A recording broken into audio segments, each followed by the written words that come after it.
Hey, welcome. We got this is the interview portion of the segment now, and we got Kuya with us. Kuya, want to introduce yourself?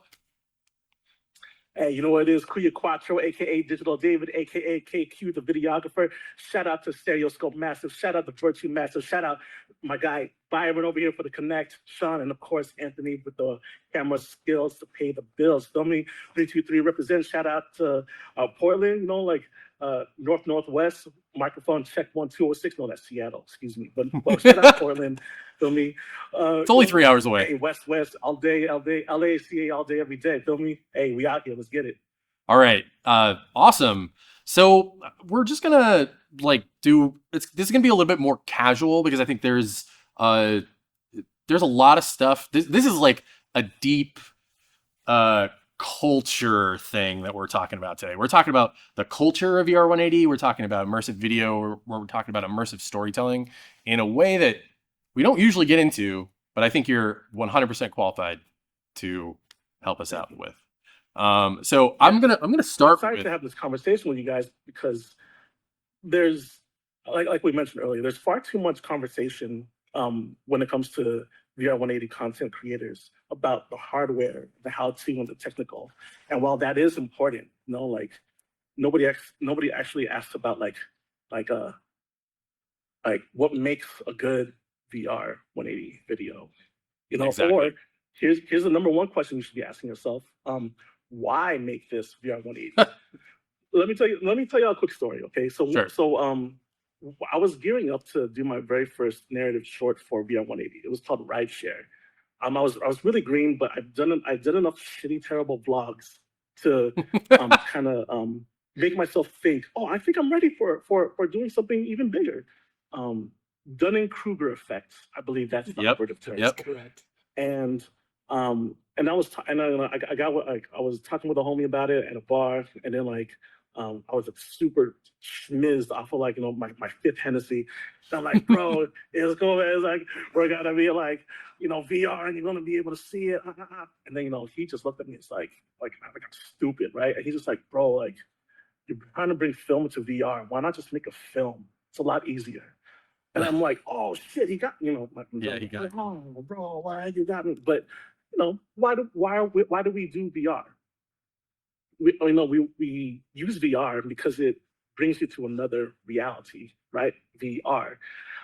So it transports you and makes you experience a different reality, like simulation. But he made a great question. Why do film in VR? Why not just make a film? So if your VR 180 video idea can't answer that question, why not just make it a regular 2D video? Then you failed already, right? Like that's the very question that many people fail to ask themselves in the first place. Like a lot of people are trying to make sexy girls dancing content. Well, you know what? Like I could just go on TikTok and scroll Seriously 300 of those. Yeah. In a quarter of the time it takes for me to navigate to one, right? And it'll look better too because it'll be even higher quality. Exactly. but it's only because they're not catering to the idea of what is best suited for the virtual reality experience, right? And if there's one thing to take away from this conversation, I'm gonna make a video about this, and I've talked to Adam Contras about this, but it's more refined, so you guys are getting the much more refined version of what I'm about to tell you guys, right? The one thing that I hold as my golden rule of virtuography is what I call this, right? Is don't just show, simulate. Mm. When it comes to writing, when it comes to film, we're always being told, show, don't tell. Yeah. But again, what is the best use case for VR? It's to experience a different reality. So don't just show, simulate. Like the camera represents a person's head floating in space. And if that's true, okay, so then you need to help create that simulation to make them feel like they're there.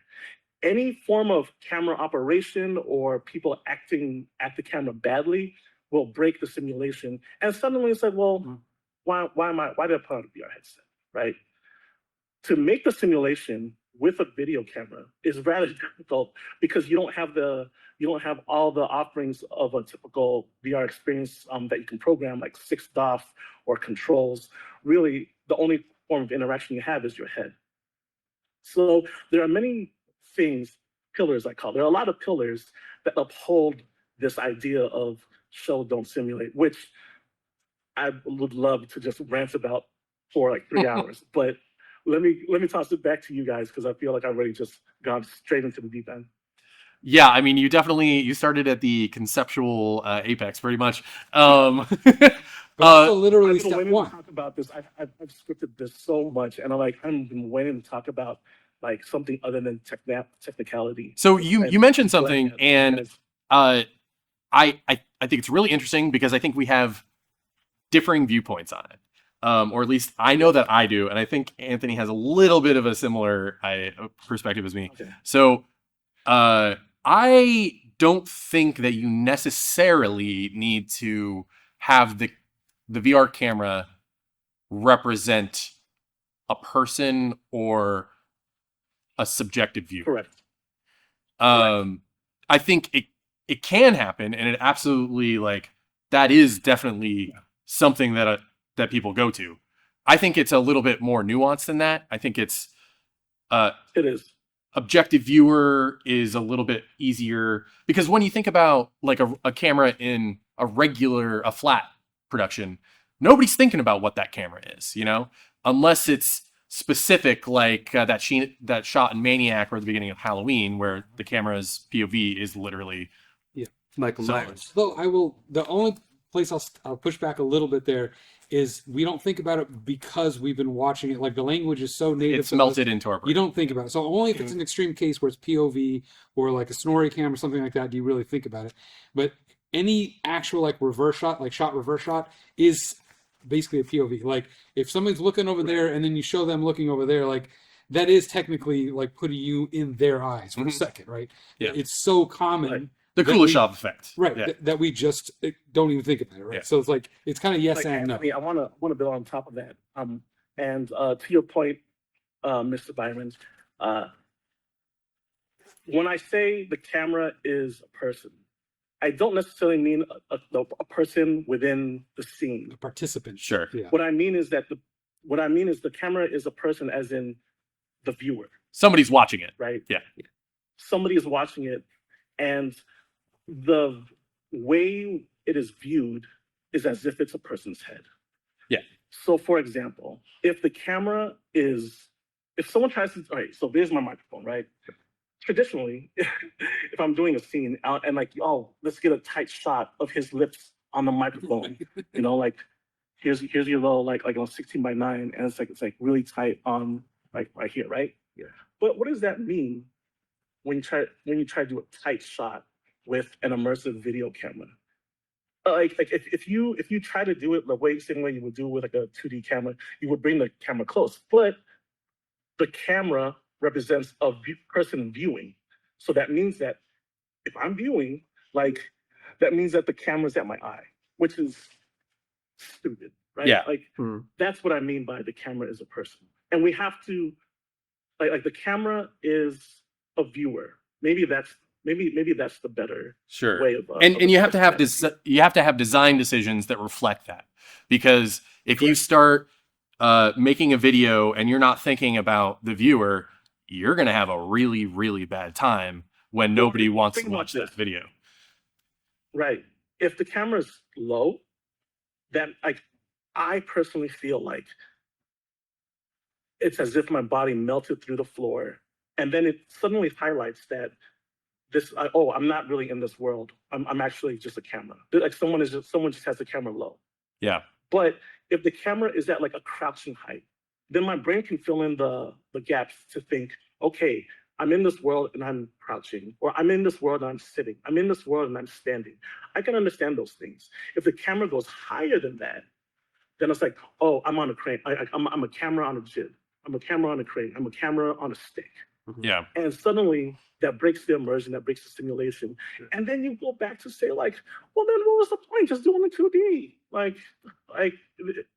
the reason why I love VR is because I get to be Batman. I get to be the one that slices notes with my lightsabers. I get to be, in the radius trying to get as many ammo clips and cans of pineapple.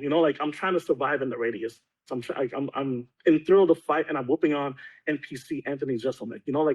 I am the one doing it. I am there. Don't just show, simulate. I want to feel like I'm there. And if I'm not feeling the simulation, then I might as well just watch it on 2D.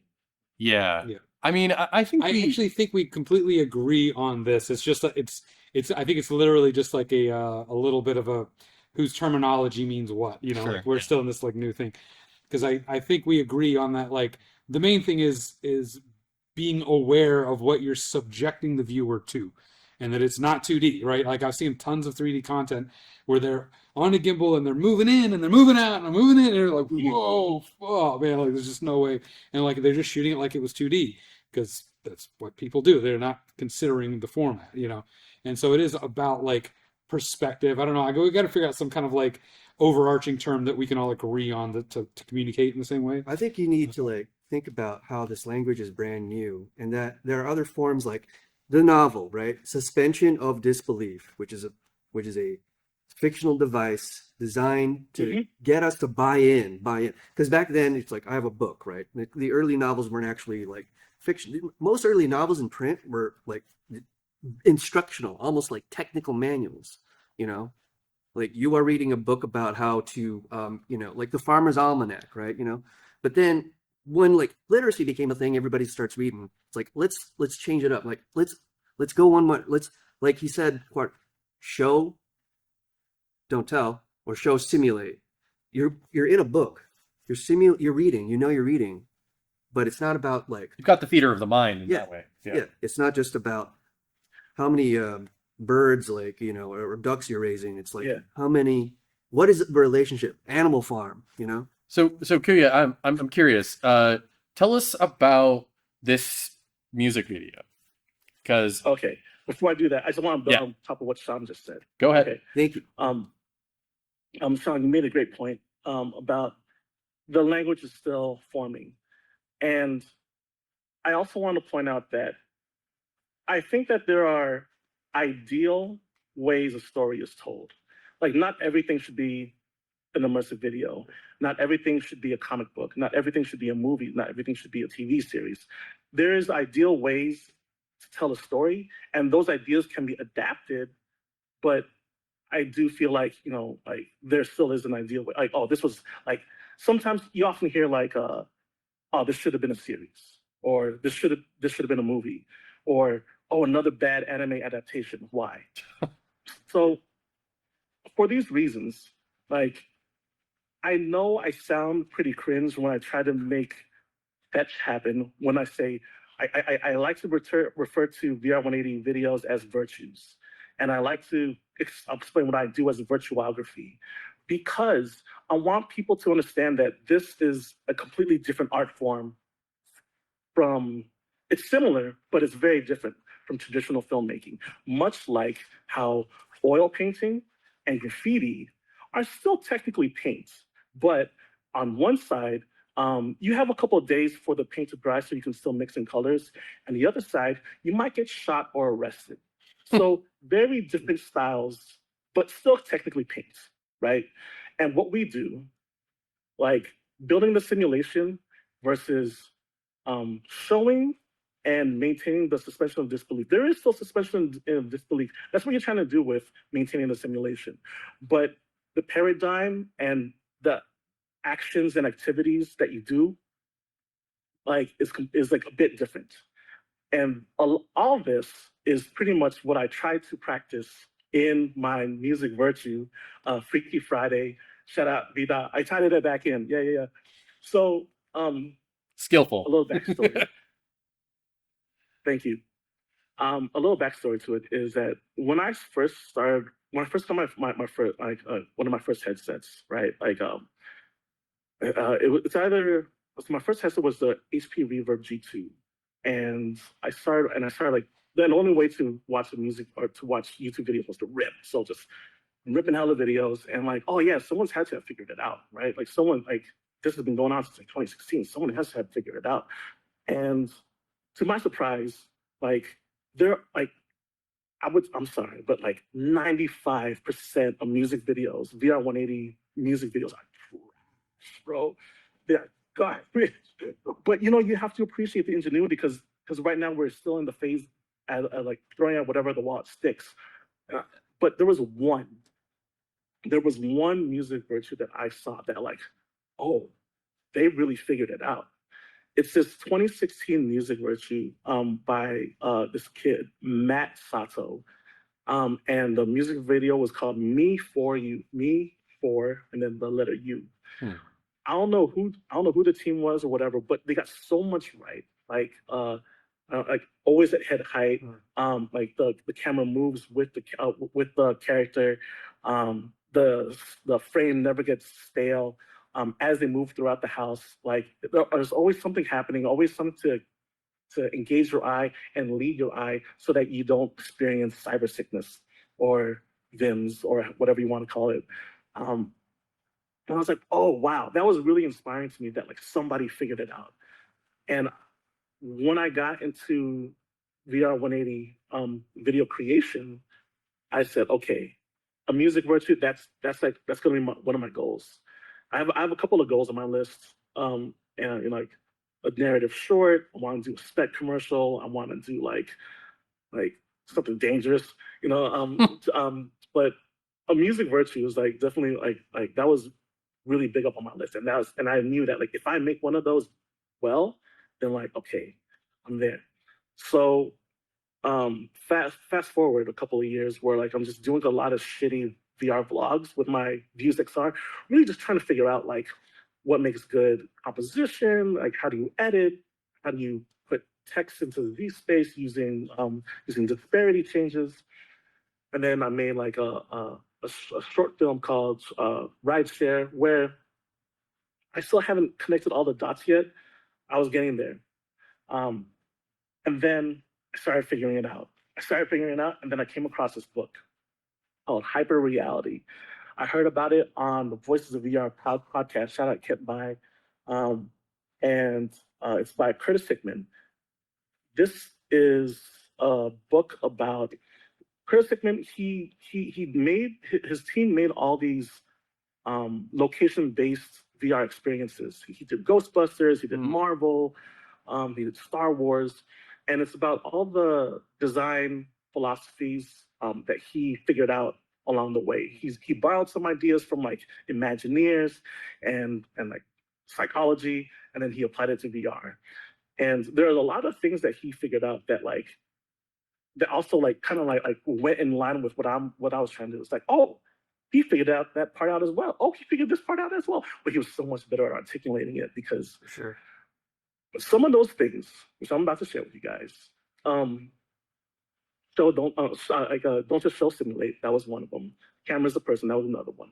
But a really big one was meaning expectations and fantasy fulfillment. That's a big part of what he says helps create a good VR experience. Meeting expectations and fantasy fulfillment. Okay, so imagine this, right? He's talking about how he was making Ghostbusters, right? Like he was making an experience for Ghostbusters. Well, when someone says there's a VR Ghostbusters experience, immediately what pops into your head that like things that you expect, like catching ghosts. You expect to be maybe right. PK meters and proton pack. packs. Yeah. Goggles. The goggles, seeing Slimer. So you expect certain things. Imagine if it didn't meet your expectations. Maybe you're in Florida with a gun. It's like it would feel like It would be ridiculous. What is this? Yeah. Right. So he outlines that one, you need to meet expectations, and two, within those expectations, you can add awe and wonder by fulfilling fantasies. So in his case, it's like, oh, it would be so cool if you get slimed. How do we figure that out? You know, like how do we do that? And how do we figure it out? Or if we can, cross streams, like how can we do that? So there are certain things that, like, on top of your expectations, he also wants to, gives some pizzazz, and like, okay, boom.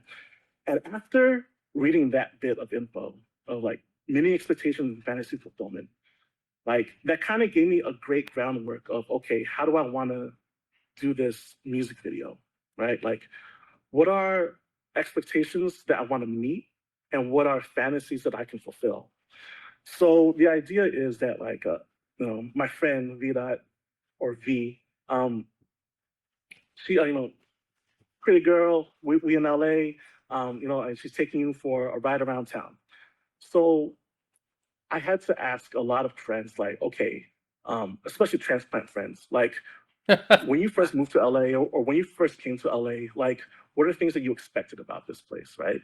The beach, like nightlife, like diverse group of friends, being in the city, boom, boom, boom. All right, so a lot of location things, right? So gotta show the beach, gotta show nightlife, gotta show like, maybe being in a top-down car, palm trees, Silver Lake. easy expectations. Silver Lake, yeah. Yeah, Yeah. Silver Lake, easy expectations. Okay, what are fantasies that can fulfill within that? Okay, well, maybe you're in a really cool, young, hip group of pretty friends, right?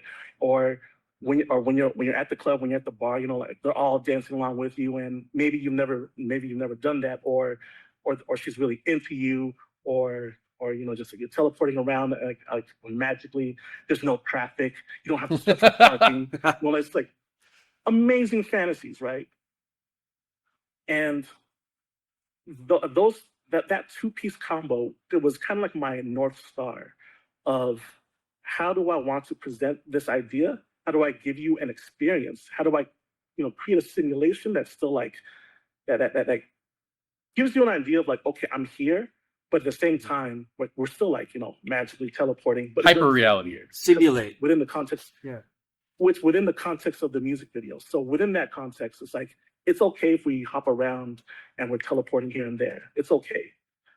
And then the last bit of it is another concept from hyperreality, where you have to decide what does the role of the camera take, or really in his terms, because he's a game maker, what is the role that the user plays within his experience?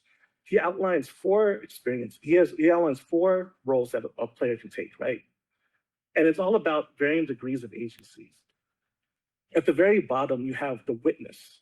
The witness means that things happen to you, but no. The witness means that you're a fly on the wall. You're an invisible ghost on the wall, and like nobody can see you. You're just witnessing. You're just looking.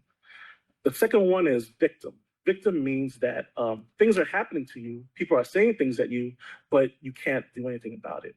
The third one is sleuth, meaning you can do things in the world. You can observe things. You can raise a can, or you can sip of water, but ultimately it does nothing to the overall story.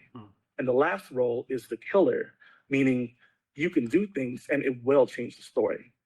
But because we work with video, we don't have those upper two levels of interactivity. So what we're left with is witness and victim.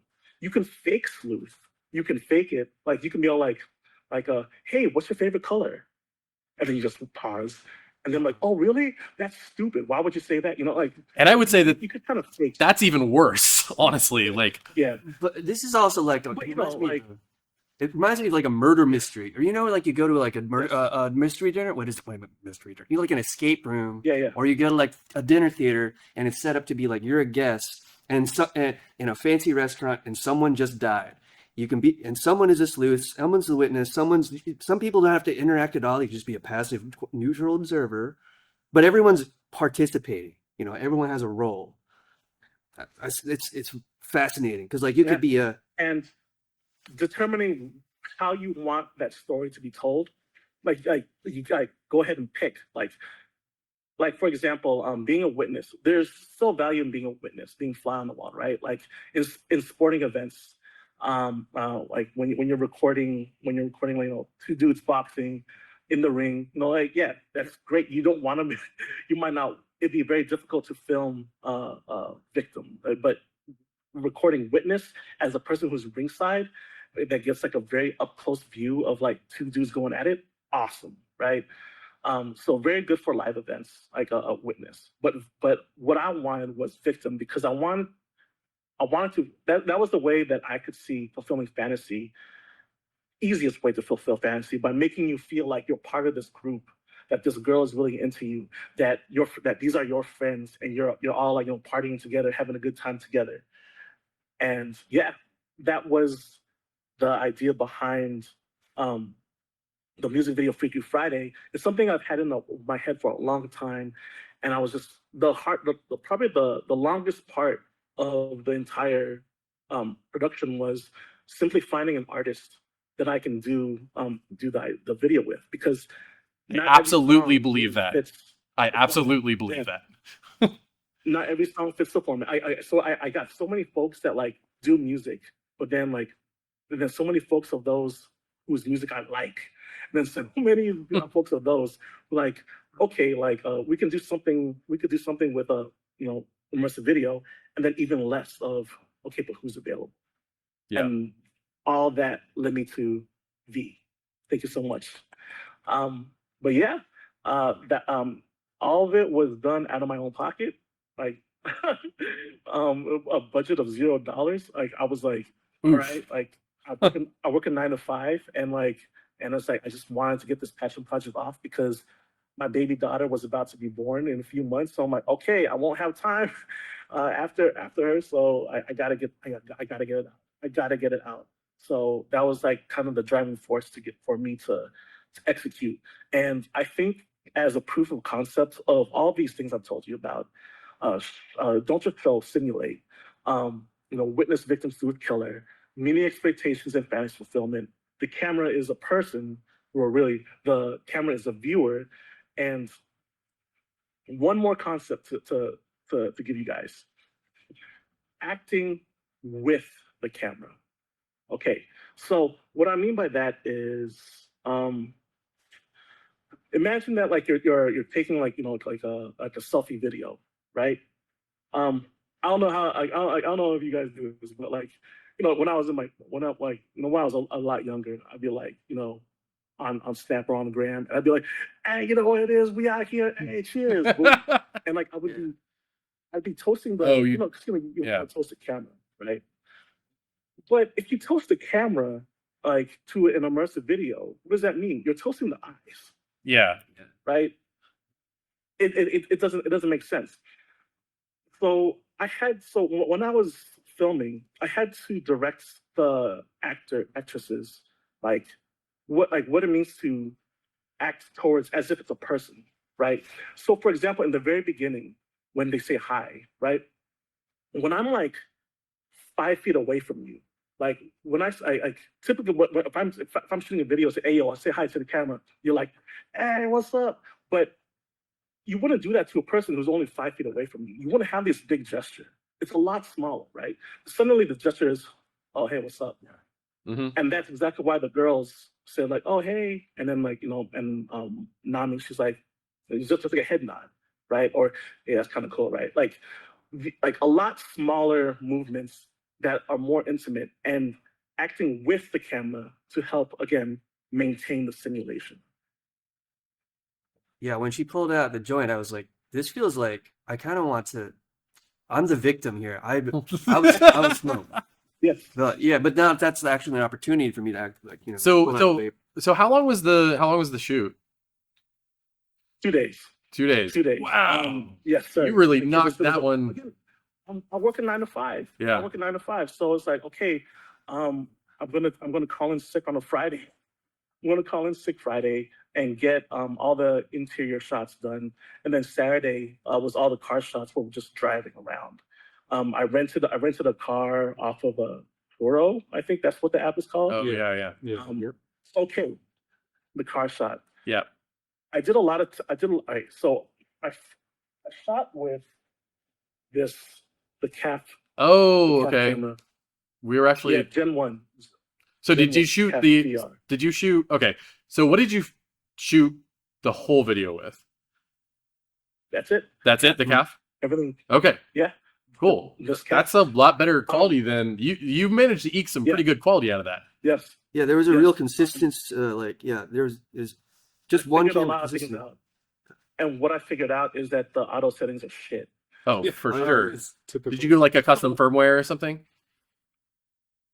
Yeah, the last firmware was like super necessary, but I have about like 8 to 10 hours of just like test shots of different camera settings at low light. And Yeah. and like okay, and noise suppression mid, noise suppression low, noise suppression high. What I learned was one, if you put on auto ISO, like it cranks it up to like the top is like 6400 and it cranks it up higher than that. It's really weird. Um exposure setting, like exposure is not even exposure. It's really it's like f-stop really on it. It's just mislabeled. And it doesn't always work. Like sometimes you set it to a different thing and it doesn't always work. Um the cap is a light vampire and you need to like see what you expose for. But the mind but the way I found out that the cap isn't all that terrible, because when I first bought it, I had such buyer's remorse. Like I was like, oh, this is dog shit. What did I just buy? I should have just been saving. But I started bringing it like around like everywhere I went, because that was the easiest thing about when I was making vlogs with my Views XR. I could just put it in my pocket, but this one not Sure. so much. Yeah. But I was trying to force myself to learn how to use it because staff they don't have a return policy, because if you ask for a return policy, like they'll just ghost you in the email. So Oh, whatever. they'll ghost you. Well, I was trying to. Oof. I had such buyer's remorse. But one night, like I think I brought it to a bar, and then like we went to In and Out afterwards, and In and Out has like super bright white. Oh yeah. Over the Yeah. It's like daytime in there. right? Yeah, and it was like 1 in the morning, and I was like just filming my wife like go down on a double, and like when I watched it back in the head, I'm like, this is good, like whatever's like this is surprisingly good. Like it's clear. It's as clear as an R5C. I was like, what's going on? That's when I learned that if you give the cat enough light, like it's fine. But the big part is that it can't do dynamic range very well. Like super dark shadows and super bright highlights, it just can't do. Yeah. So what you end up having to do is that you have to have like either strong fill. It's pretty much a low contrast ratio, right? So you need to supplement it with either like a high key or high fill, something like that. Because if you have like really dark shadows, like it kind of gets shitty. So that's why when I was doing test shots driving in my car, like I was just driving my regular sedan and driving at night, trying to find like, okay, what street has the best lights that would be really cool. But what I noticed is that like the interior cabin was like really dark, and you can't really see me, meaning that you wouldn't be able to see the girls. But outside, it's like blown out. I'm like, oh shit, like Yeah. what do I do about that? But if I'm standing outside at night on a well-lit street, I look fine because I'm with the ambient light. So the idea of getting a drop top was not only for the fantasy fulfillment, but it was also a necessity in order to pull off like Those more interior shots.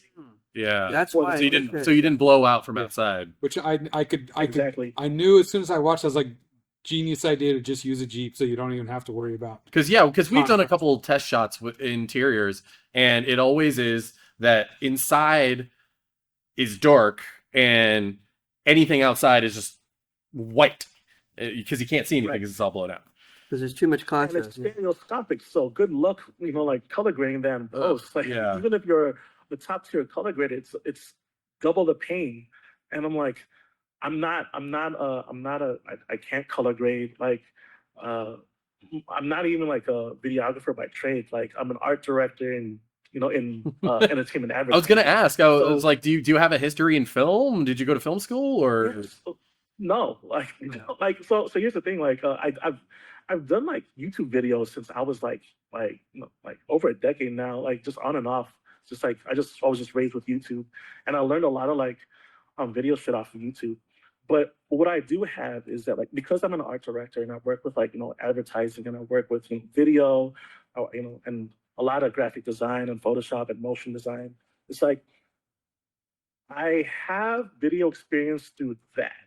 Yeah. Right. So while I'm not, while I'm not on set, making movies, like I am making ads, and Yeah. that is like a form of video creation. But what I have with me is like an eye for design, and composition in that regard, in that paradigm. But also, like, because I'm also avid, VR gamer, it's like I also have an understanding of like what I like about VR, what I love about VR, why, and I really have to sit down and had to sit down and ask these questions of myself, like, why do I like VR? Why make a video in VR? Like, this was a lot of introspection over the past like 2, maybe 3 years to build this toolkit of paradigms. Like what I'm giving you right now, what I'm giving you guys right now, this has been like a lot of self introspection and like trying to figure out like how does it work? Like what makes a good virtue good? Because we've all had a lot of bad VR experiences, but what Sure. makes the good ones like so stand out, right? I mean, so And go ahead. yeah, no, and yeah, it's like answering and asking those questions and being able to answer them is like that was such a big part into my current paradigm of virtuography. So I gotta say, Kuya, when I saw your music video, I mean, we've sort of been tangentially in touch through the various Yeah. like groups and stuff, and I saw you on Adam's podcast last year, shortly after we had him on our podcast, and when Yeah, your go mu- ahead. when your music video dropped, I remember thinking like, okay, well, this is great, and You froze. I said this was great, and I thoroughly enjoyed it. It was narrative, and it's weirdly enough in this medium there is a just absurd lack of any narrative, any narrative stories in VR 180. It is something that I think is nearly criminal, but I think we have some differing ideologies maybe about this as well. I want to give a quick shout out Yeah. to Lucid Dreamer. Have you ever watched? Oh yeah. Lucid Oh Dreamer? yeah. We know all about Lucid. Yeah, Lucid Tripper? the god, Yeah, like Lucid Dreamer? such a Lucid big Tripper, yeah. inspiration. Like one of the first virtues that I watched where I knew that narrative was possible was one of Lucid Dreamer's videos where it was some like horror kind of thing where like they go into some cave and then like Oh yeah. some guy dies. I don't know. They go into like a And tunnel, right? yeah, they go through the tunnel. Yeah. And like he got so much right, like so early on, like always head height, right? And like hiding production, like how to hide lights but still light the area. I'm pretty sure he was shooting on GoPros, by the way. Oh, wow. Yeah, he got like and on top of that, because like we're walking with the people that are talking, like the frame never got stale, and we're on a journey with them, and it's the camera still respected the fact that like the camera is a viewer, so it was still shot as if like, oh, maybe that's me standing there walking backwards while I watch these two people talk. Like, Yeah. he got so much right. And shout out Lucid Dreamer each and every time. Like, he always tries to like do interesting, unique, experimental stuff that might not always work, but the fact is that he tries. And Yeah. sometimes like nails a landing. It was like, Well, wow. we actually had a really similar experience. It was so we got started like making music, like live concerts and stuff, mostly just out of Yeah. technical feasibility, trying to see if this was a format or a medium that it was even viable. And we started, but early on we had discussions like this would be really cool to tell stories with, and Oh yeah. but we got very frustrated over the total lack of movement from any sort of platform or Yeah. Hold on one sec. yeah. Oh, it stopped. Oh, it stopped. Taking a while. Also, how much time do we Let me check. So we're gonna check Like the 20, the time. By the 9:20, way, sorry. Yeah, I did not like log the. We have 64 minutes. We're good 64 minutes left. left. Okay. Yeah. Oh, sorry. Are we good? Hold on, like, what's happening?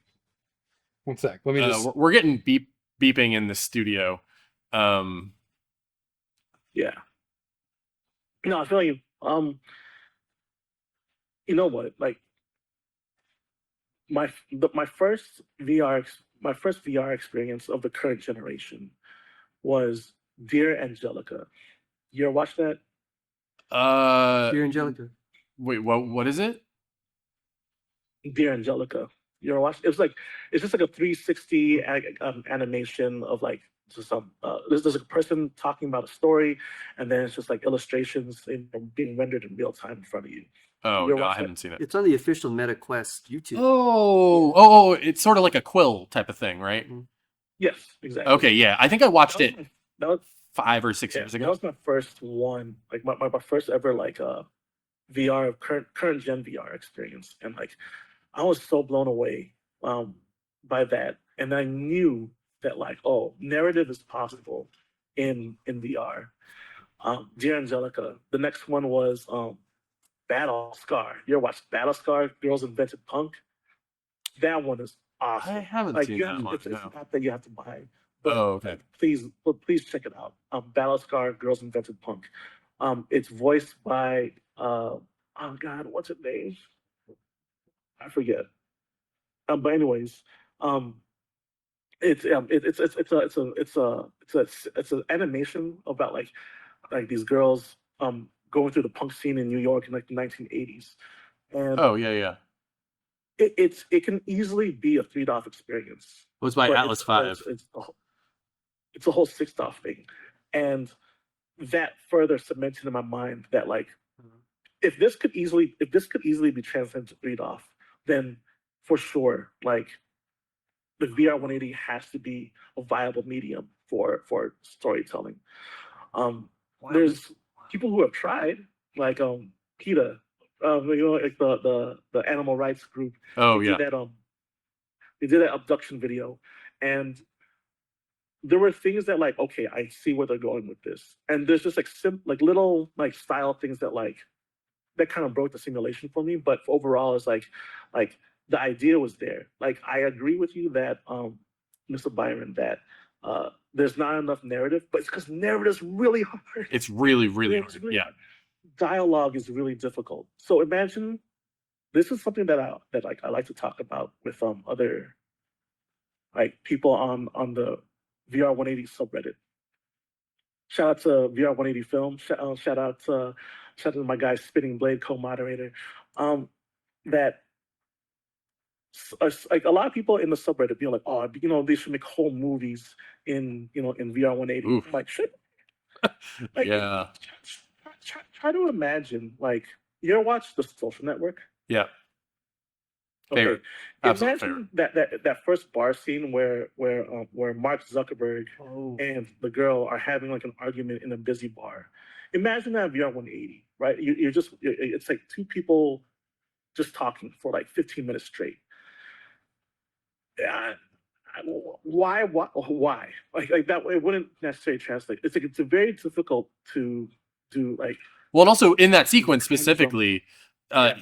Fincher uses like probably 15 different cuts, Yeah, it was Yes. murder. so That was that. In that and he particular scene. probably got 100 different takes of Right. those 15 different cuts. Yeah. as a Right. thing. Yeah, very few people it's try to do for that kind these of thing. reasons that I think that, and this is where our opinions like descend, like where we split up, Mr. Byron. Yeah, diverged. That was you who I was talking about, right? That was me the other day on the subreddit. Where I think Oh. that when it comes to like a full feature content, like paid feature content, like imagine if Netflix or whoever gave you money to do, all right, VR 180, let's go, right? I think that in this current era of VR, that it would be best served as supplemental content to Premiere 2D content. Mhm. So, for example, for Wednesday season 2, right? Yeah. Suppose there's a plot line where Wednesday and the Scooby Gang they go investigate something happening in the woods. Meanwhile, Enid, the werewolf girl, she goes to the lake to check something out. Yeah. So on the Netflix 2D version that you can stream on Netflix, like you follow Wednesday into the woods, and then they'll say, oh, but if you don your magical helmet Go see what Enid did. be summoned into as a spirit guide via Enid, then you're able to like see what happened. I mean, perfect example is For All Mankind, the show on Apple TV Plus. It's like an alternate history space race show. There was a Apple immersive camera spotted on set of For All Mankind earlier this year. So the implication being like, well, they're not going to shoot this show in immersive video, but they're probably going to do some sort of supplemental material that you can watch on Apple TV Plus on your Apple Vision Pro. That's exactly what folks like Adam Contrast who's doing for sports, right? Where like behind the scenes things that slice of life things that like, oh, it'd be really cool if you experienced this part. Documentary is incredible in VR. So do y'all remember the Inception app? It's so difficult for people to click into a VR experience via just socials only, right? Like, in order to drive traffic, like you really need something big to drive them there. So that's why like a lot of music things, like Alicia Keys, The Weeknd, Megan Thee Stallion, like all these big music names, like they're able to drive people into VR just because of their name. It's like an ad. It's like an ad campaign by itself. Right, exactly. So going the other way around of like oh, watch this all original VR show. It's like I guess. Maybe. I guess. Yeah. It's difficult. But that's because the technology is not that mainstream yet, right? If and when it does, then like cool. But until then, I still think it requires external forces to drive traffic. It's what we in the entertainment advertising call the content funnel. Yeah. You need content to funnel people. Do you put your videos up on Meta TV? Begrudgingly, yeah. Yeah. For the longest time, I tried not to. What are your so our experience? We actually just recently started putting our videos up on Meta TV. Yeah. And the really sad thing about it is we get almost 10 times as much view time on Meta TV as we get on any other platform. What do you think that is? Because it's free. And because you can access it immediately from the Meta ecosystem. It's like literally one of the first things they push it on you, really, right? Like when you open up your headset, it pushes Meta TV episodes or videos to your headset. It's a funnel. With every other platform, you have to open an app. And with DOVR, at least it's right there. Yeah. But with YouTube, the YouTube VR app, you have to search for it. Right. You have to know it's there. You have to have an account. I'm gonna talk about this from my working background. Like I make ads for social for film and TV. Right. That's what I do. And like there are a lot of big movies on Netflix that you probably never heard of. And that's probably because their ads never made it into your algorithm feed, right? So like Yellow Jackets is a really big, great show. It's on Showtime. And Showtime was really hoping that would be their Wednesday. That would be their Stranger Things, because like it's a really great show with really big names. Mm-hmm. But if none of the actresses were ever in your algorithm, or nobody's sharing it, then it's like dead in the water. So in trying to be a YouTuber, everyone who tries to be a YouTuber knows it's not just about making videos. It's also about your promotion game. It's about your social game. How do you make micro content from your pillar content to be reshared into the algorithm, right?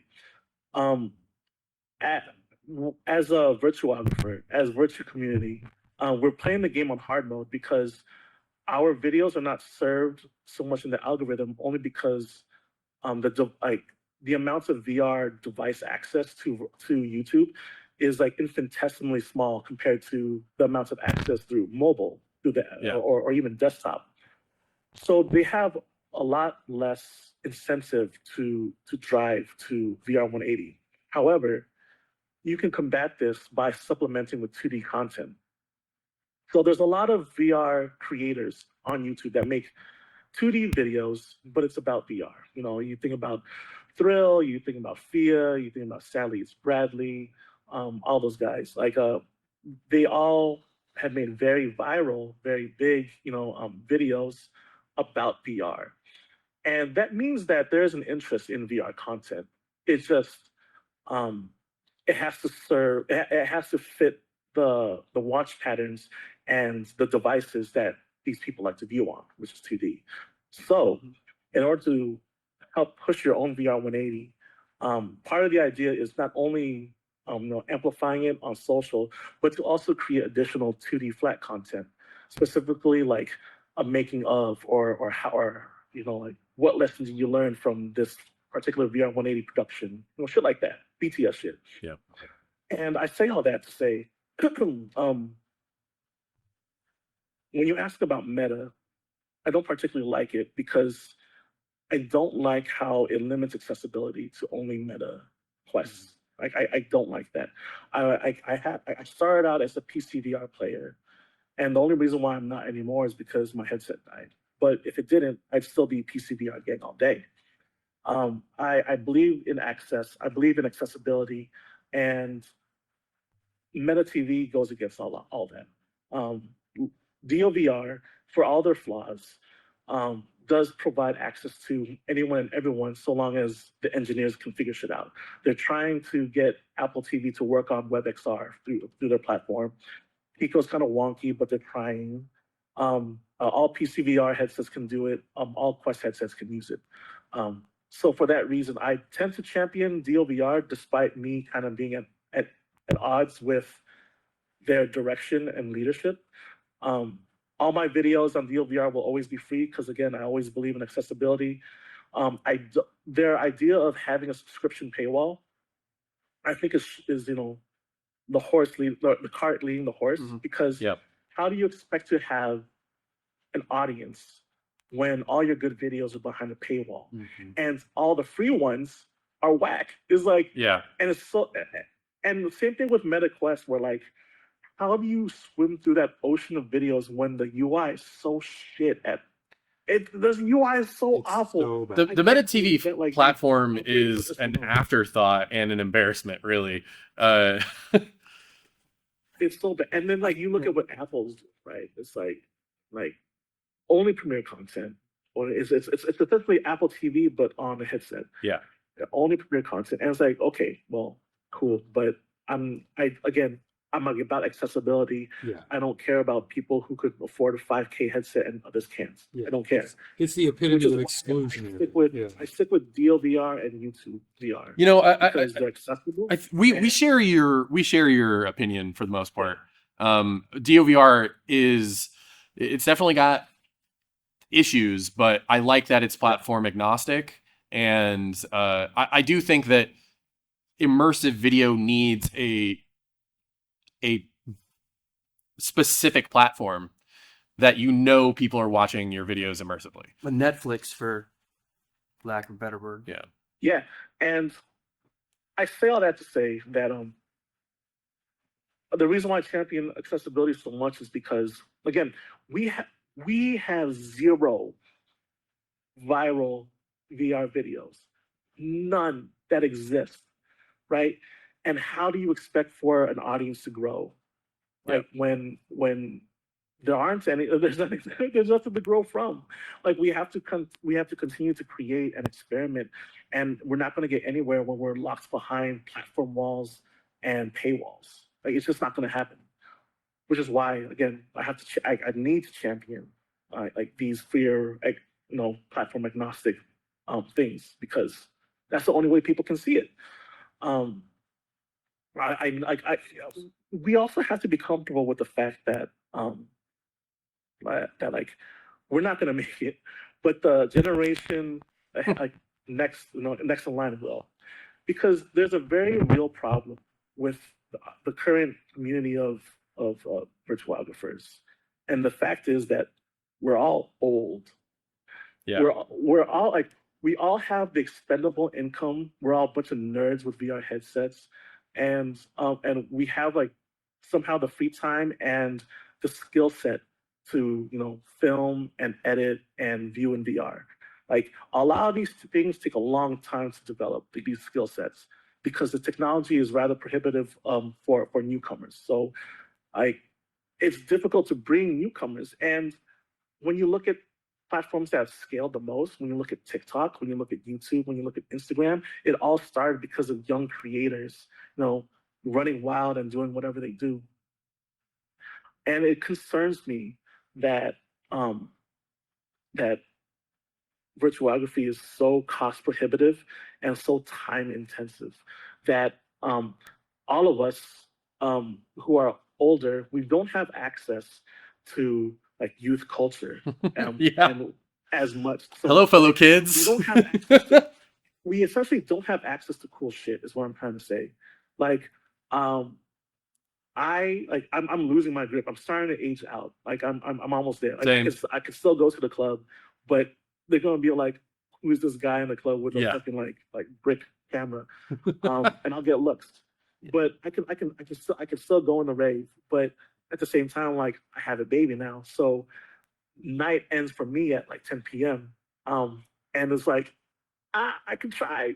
I can hire a babysitter and try to attend that boiler room set, but youth culture, like the lack of youth culture, is really what's hurting like the growth of virtuography, because we just don't have the ideas, the fresh talents, and access to make things viral. Because I'm not saying it's not impossible, right? Like a 40-year-old, a 50-year-old, you can still make a viral video, but it's a lot harder for you to do so intentionally when you're not tapped into like what's hot. Yeah. Right. And that's one of my biggest concerns. The other concern is file size. Like, can you imagine? Okay, really think about this. Really think about the future, right? Really think about the future, and when stereoscopic immersive video is mainstream and everyone has an immersive camera that can do 8K 90. Like, how many hours of YouTube videos gets uploaded per day, right? Like billions upon billions. Okay. How much of that is trash? A lot. Most of it. Right? Yeah. Most of it. So a lot of that is just 1920, 1080 at 24. Okay. Imagine going 8K at 60 and with the same amount of hours, and like 90% of it is trash. Like, how are you going to store it? Okay, you have a magical codec. You have AV2. Sure, cool. DOVR, like how are they affording it? It's like how much adult content can you really sell to cover your server costs? Like, there's not enough porn in the world. I got it. So you really and think about this, right? Like my music video, it's about like, I don't know, maybe 12 gigs. I forget, whatever. So like let's say it's 10 gigs, just to be nice. Let's say it's 10 gigs, right? You are having fun for 3 to 5 minutes, depending if you watch the credits. Compared to VR chat, when you go to a VR chat rave and the world is only 300 megabytes, everyone's avatar is like 10 megabytes, 50 megabytes. For 500 megabytes, you are having hours of fun. Versus, like 5 minutes of fun for 10 gigs. Like, I think what you're describing. I think what you're describing is a lot of concerns I have that like I don't have the answers for. Like youth culture being the main one, and young creators, but file size format, like, I don't know. Like if this is going to take off, there's going to be a real problem. Like if once trying to scale. And if Yeah. you have a scale problem, then you're kind of fucked, because how you expect to scale if you can't scale? Yeah. You know what, Kuya?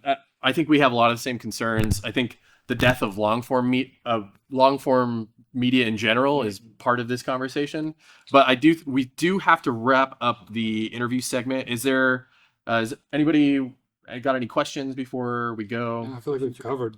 Yeah. Kuya, do you have anything you want to say? Do you have any questions for us? Yeah, Let me just paraphrase the bullet points. All right, everyone. Shout out Virtue Massive. Remember, don't just show, simulate. Be sure to meet expectations and fulfill fantasies. The camera represents a person viewing, so remember how you treat the camera. You gotta pick out what role the camera plays, whether it's a witness or a victim, and be sure that your actors act with the camera, not just at the camera. There's a difference. Shout out Curtis Hickman, Hyper Reality. Highly recommend this read. It's a fantastic book that describes design paradigms for VR specifically. Shout out the Stereoscope podcast. Big ups Byron, big ups Sean, big ups Anthony.